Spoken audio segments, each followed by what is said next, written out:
in keeping with our theme of dynamic duos for this afternoon, we have a couple now, a married couple too. And they actually really love each other as well, which is really nice. Luke and Rachel Archer, are we both going to come down, or is it just Luke? Yeah? Okay, cool. All three of us can. Yeah, if you want. Now, guys, have a look at the picture in the background there. Now that is Luke's studio. That is Luke and Rachel's studio, I should say. Now, can you see the walls on either side? It's not very big, is it? Yeah. Do you agree? Yeah. Yet you guys have run a very successful business there for how long? Out of that one, 4 years in August. 4 years you've been there now. Yeah, in that one, And then we were in another one for a year before that. Yeah, another one that was half the size. Yeah, 50 square. Yeah, and so the guys were in one half the size of that, wasn't it? Yeah, That's right, yeah. because I saw that one as well. You had to actually step outside to change your mind, didn't you? You did, yes, absolutely, yes. I remember that one. Yeah, that was a good one. Now, as you can see in the background there, guys, how many cells or fire stations have you got there? So we've actually changed it since this again, just to fit more people in the fire. Yeah. But there's one cell there, which would train 4 to 6, and then we had another cell just behind the camera. So you squeezed another one in there. Yeah, Good. yeah. Well done. Yeah, so we actually used Tim's approach and put them up against the wall. Yep. And you found that worked More better? room. Yeah, more room, yeah. Okay, More room so- for the ice. Yeah. Yeah. All right. Now tell us why would you put another fire station in? So you can have more people in fire. Right. And what does that do? Why do that? I think with the fire, it's its own little community as well. So, but obviously, you have more profits. The more people you get in there, people experience different lifters, different experience. They have different elements as well. Do you make more money? Absolutely, yeah. That's That's an all I easy care one. about. Yeah, absolutely. Yeah. It's always important to remember that. Yeah, of course. Yeah, because remember, I come up and spoke to Luke and Rach, because this was when Luke was wanting to go full time into football, and we virtually restructured your whole business, and we said, okay, so where does the money come from? Yeah. And you said, well, fire. We've got a lot of people who want to do fire. Yeah. And that's when we looked around and we thought, give them another fire station. Yeah. And as soon as you have it, it's filled up. Yep, absolutely, yeah. Because if you've got the fire wall there, I think that really sells it as well. Yeah. But the MP Challenge really sold it for us. Yeah. Yeah, I think it's week 3 in the corporate talks about fire. Yep. And when you go into depth to that, it's just automatic upsell. Yep. So we go ice, MP Yep. Challenge, fire. So do you find the corporate that program does actually upsell the products? Yeah, yep, Yep. absolutely, yeah. So we used to just take random people into fire, but we don't anymore. They have to go through that process, ice, MP Challenge, then fire. Yep. Just so they, nutritionally, they know what they're doing as well. Yep, cool. And look, and I suppose I can't say this enough about you guys as well, Luke. When you first started, you asked me to come up and actually, we opened that first little studio you had there. You, with that first studio, and it was that small, wasn't it? Yeah, it was tiny. You guys still made something like about $200K a year or something, didn't you, from that first year? Yeah. Did you hear that? It was close to. Yeah. Now, the thing was, a lot of trainers seem to think you need this great big, palatial or big facility to be able to do that. Yeah. You settled for a very small studio. Where exactly are you? Yeah, in New Farm. So it's literally about a K from Jared's and Isaac's place. Yeah. And we're about 2K from the city. Yeah. So, yeah. And And it's very densely populated residential area. Yeah. So you're in a very densely populated residential area, a K or two outside of the city Yep. hub, Yep. really, that's there. Yep. You knew you couldn't really afford to get anything massive, so you settled on the smallest thing you possibly could, and you still made it work. Yeah. That's pretty cool, Because isn't the it? people around there, they're paying average about $900K for a house around that particular area. So Yeah. we know they've got the money to spend. So Yeah. that's why we chose New Farms. It's Yeah. really good. Yeah, it made sense. Yeah. No, that's and here's another thing that you guys revealed to me, which I think was pretty important. You moved out of wherever you were, and you actually started living in the back of that place there, didn't you, to save some money? Yeah, we lived there for 2 years. We lived Yeah. in the studio, so Yeah. lived in it. It was like well, the way it is now, see that door on the left, that goes out to a toilet, a shower and an office, and there's another little room out there, so we're just like, oh, let's just camp in here. Yeah. Just get really tight on money, and we saved bucket loads. We saved about 30K just from doing that alone. Yeah, So, yeah, we don't pay rent, so... Yeah. That's right, you're paying yourself rent, aren't you? Yeah. Are you good tenants or not? Well, yeah, we like to think so. We Well, keep it tight, yeah, absolutely, yeah, absolutely. All right, guys. So and Luke, you've always had a very good business brain, and I know Rachel has really complimented you because Rachel's actually very good at writing, and she does a lot of the writing and posting for your website. So do you find that's a good yin and yang, a good team? Yep, Yeah, definitely. awesome. I think it's good that we each have our own role. I don't know if we could, be married, live together, work together if we were both doing exactly the same thing. Because we're both competitive people, so we sort of compare ourselves a lot. So I think the fact that we do have our own role and we have ownership over that, it's been really good, and it's things that we have strengths in. So admin and that sort of stuff for me is what I love to do, and Luke doesn't so much. So he focuses on the people, and he loves people, and he's really good with people. So it's he's a great hugger. Yeah. And everyone, that's what they know when they come to a session. They're going to get a hug on the way in and a hug on the way out. Well, So they love it. And so, like, the pre-qualification is, are you prepared to... Is the tap out? No, they tap on the way in, not on the way out. Prepared. All right, now, and you know what? A lot of people forget. Okay, so how long have you been in the industry now? Go to work, because you were a chippy, correct? Yeah, so March 2010. 5 years. Yep. Bit over 5 years. Yep. So you guys have done all what you've done in 5 years. That's pretty awesome. Yeah, I think so. It's pretty amazing. So, okay, so give the guys some heads up. One, where does the money come from for you and in your demographic? Whereabouts has it changed? Yeah, I think ICE, we were chatting about this when you sent through the questions. We sat down and we brainstormed it, and we actually, ICE is definitely that's where the money starts from. It's the foundation. And so, and that's what builds, the community, and that's the base of everything. So I reckon that's really where the money starts from. Yeah. And then it's just a matter of delivering quality, and from there it's just an easy upsell. So. Yeah. And so your ICE groups, your ICE, your LPS. Yep. You got some pretty good numbers there. What sort of numbers are you getting up to with your LPS? Well, we got up to 60, and then we looked at how many people were attending, how many people were getting results, how many people were upselling. And that's like Rachel does all the figures on that sort of stuff. So we could see attendance rates and all that sort of stuff. We're like, well, there's 60 people that are signed in, but how many times are they coming per week? They're getting the results. How many of them are upselling? And we're like, okay, well, these people, we sort of cut it at, we went back to about 25.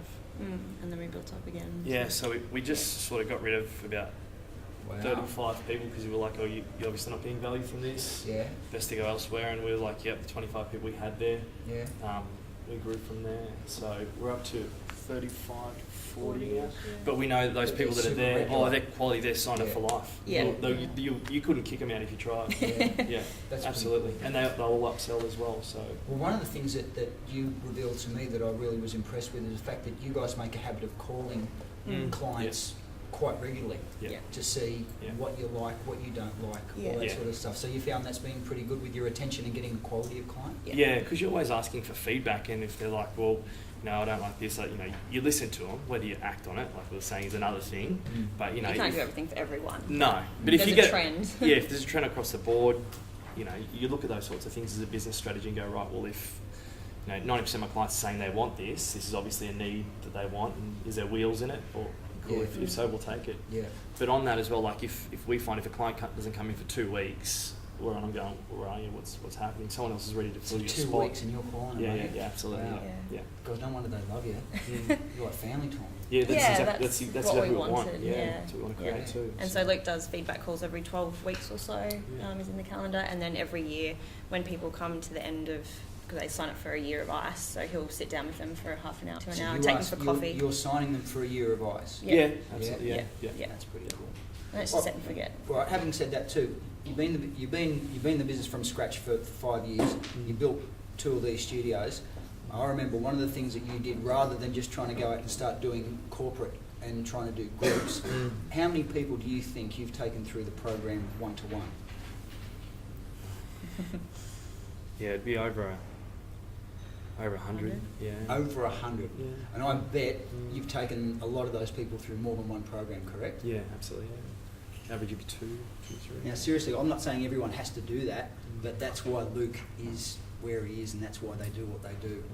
You know, because you put in the hard yards, and I remember, you were. It was hard because you were like doing 15 people. Yeah, I know. 15. We had that was close to probably 2 years. Yeah.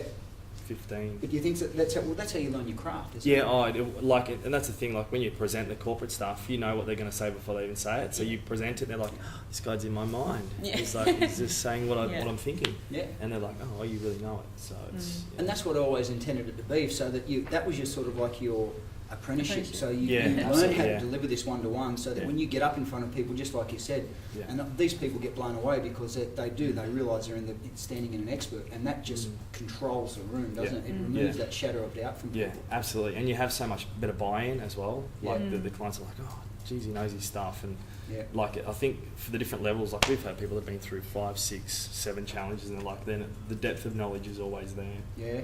Like it's like, well, how much further do you want to take this? Yeah. Or did you first complete the first foundation? Yeah, okay, I'll go to the next level, like, you know, with your level of classification, making sure they're going through and doing each level correctly first. All right, so, and this is a question a lot of the guys would ask you. Clients that have bought 5 programs off you, how do you do that? How do you sell that? How does that happen? Well, it's the accountability that they really do buy. Yeah. So, and every program's different. Like every class is different. You have different people. No, hang on. It's the same material. So why are they buying again?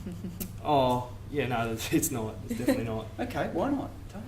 Yeah, well, I think the different people that come through the challenge as well, and they'll be a different space as well. Once you've been through one challenge and you read your manual again, like everyone's read the manual more than once, you're like, oh, I didn't pick that up the first time. Yeah. It's like, oh, yeah. It's like, oh, I didn't pick that up 5 challenges ago. Oh, I've got to go back to that or go back to this. So you see that with clients. So each time they go through, there is something more important or something they overlooked. Yeah, or not only that, we've got a client who's just started doing a lot of mountain hiking just because it was like, oh, this is something that I want to do. I was like, okay, well, how do I apply MP to that? Yeah. And then it's like, oh, this is some of the things you need to do. Or, some people may want to put on muscle. Some people want to go, we've got a lady who does marathons now, and she would never have thought of doing a marathon before MP. Not saying everyone's going to do a marathon, but it's like, oh, I can do whatever I want. I just when you improve your health, it gives you a lot more options. It's so much more freedom. No, look, it's a real credit to you guys. And that was something. Those of you who's actually been to Luke's studio, hands up. Yeah, it's not. You don't really get it until you've been there, do you? And that's why I urged like a lot of. Was it Mel? Where's Mel? Where I said, Mel, just go down there and see it. And you emailed me or something and said, yeah, Cribby, I get it, because you saw how small it was. Yeah. And you don't really appreciate it till you're actually there. So look, if you are in Brisbane, by all means. Yeah, you guys are welcome popping anytime. Yeah. It'd be great to see you. So.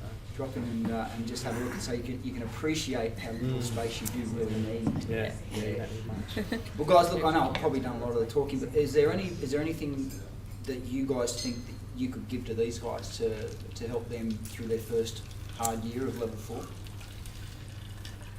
Just take it one step at a time. I know that after our initial meeting with Cribby, you've got so many things swimming around in your head that you want to implement straight away, but if you just focus on one thing, like initially we just focused on our LPS, and if you give that the focus, it'll grow. So that was probably the one takeaway. Yeah, that's that saying, where focus goes, energy flows. So would be exactly the same. Focus on the ice. Yeah. And then just build from there, because that does sell all your other products without a doubt. And especially if you build that right community too, doesn't it? Oh, huge. So really you're putting all that love and focus into creating the right community. Like Lee said, like Matt said, like a lot of the guys have said, get the right people in that and they're just so much easier to upsell. So probably conversely to that, would you say then that maybe if you end up with a lot of people in your LPS but they're not buying the other things from you, maybe you haven't created the right community in there? I think that's exactly right. And go back through and just look at your... Rachel does all the figures on it, attendance and stuff. Just have a look at, where people are upselling from, how long they've been with you, what's their average lifespan. Our average lifespan in ICE now is close to over 2 years. Wow. So in ICE, like it's that's pretty cool. Yeah, they love what we deliver. Yeah, that's pretty cool. And mate, because you've had a shoulder recon, when are you going to be back to full force? Yeah, another 6 months. 6 months. 3 months. I've done 3 months of rehab, and now I've got another. I'm 12 weeks post-op next week, so another 6 months of rehab, and then I'm back on the park. Is it killing you? Is that in? Is it killing you? Yeah, I spend a lot more time with Isabella and Rach, so they're just amazing. So It's giving you. It does. Yeah, Yeah, the team lost 52-0 2 weeks ago, and it's Need you. They need you. Yeah. Although they've just given Luke the strength and conditioning role for this season, so Cool. that's right. Yeah, you said that the other night. So it's gonna. You're never going to see him now. You I know. That, yeah. Oh no, that's my first is my family, so that's first things first. Yeah, I said that to the club too. I said my family's first, and they know that. So All right, cool. I'll believe it. Yeah. you've been there, mate. Yeah. You know what it's like. Yeah. All right. Look, guys, I couldn't sit down and talk to you guys all day. I think you're extraordinary. But look, with the coffee break, which is coming up fairly soon, if you want to talk to Luke and Rach, it's how to do more with less. Very, very, very powerful. That I think you guys have developed into an art form. Yeah, that's just quickly on that book, The Power of Less. If you guys haven't read that, that's a really awesome book too. No, good stuff. Well, good on you guys. Thank you. Congratulations. And Thanks, buddy.